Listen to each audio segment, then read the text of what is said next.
All right, hello and welcome to another Baro breakdown. Baro is back, so let's talk about what he has brought for us today. And of absolutely no fucking surprise, we have the next piece of the Avia set, the Prisma Avia set.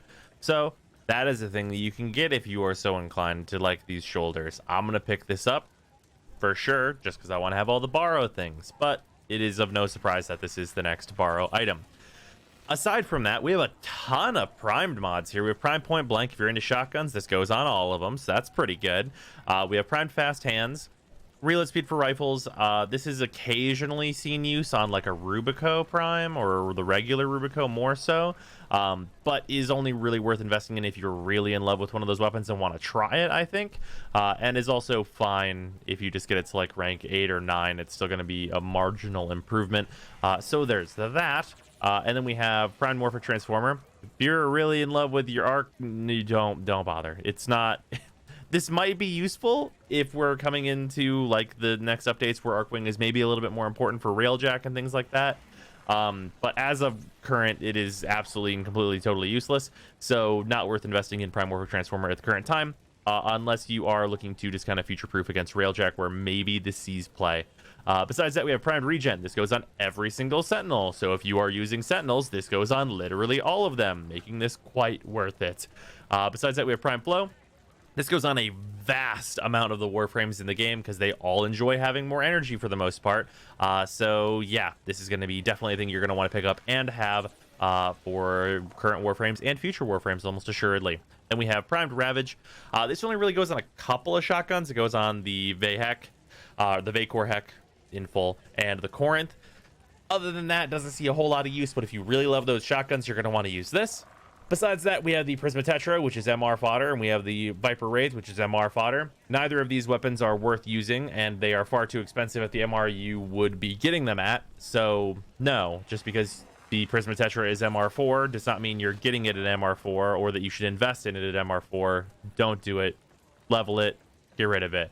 That's pretty much what's going on with this weapon. Other than that, we have a bunch of cosmetic things that you can get and some XE82 relics for those of you that want to get the Eclix Prime. Unfortunately, we don't have Stalker Beacons, which I've been looking forward to for a while here, but we do have Prisma Shade. So Prisma Shade, 9,000 Mastery. If you're looking to just get Mastery out of stuff today, this is definitely the exact thing that you want to get. Also, Shade is just a good Sentinel in general, so that's very good. You're definitely going to want to pick that up. Aside from that, that's kind of all Baro has on PC today, so let's jump on over to console and see what they have. Okay, over here on console, you guys have some things that we've seen before. Of course, you guys have the new Sidonia skin for the Scimitar today, so that's all well and good. And besides that, in terms of these rare mods, the only one of these that is worth buying is Temple Royale. The rest are either not worth it, period, or very easily farmed like these two stances are. And then we have two prime mods. We have Prime Quick Draw. This one, unlike the reload speed mod for primary weapons, really is not very useful at all on really anything, so can't suggest picking this one up. And Prime Pistol Ammo Mutation is only really useful on the Twin Gurkatas if you're going to be trying to use them as your primary weapon, as opposed to your secondary just for popping nullifier bubbles. So if you're really on that Twin Gurkata train, you're going to need a maxed out one of these to use it to its fullest effect.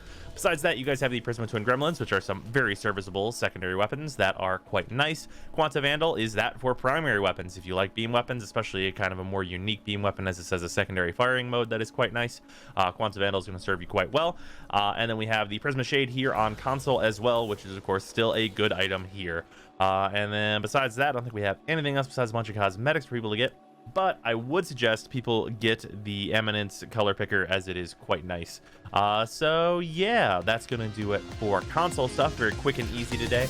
But yeah, I will see you guys later.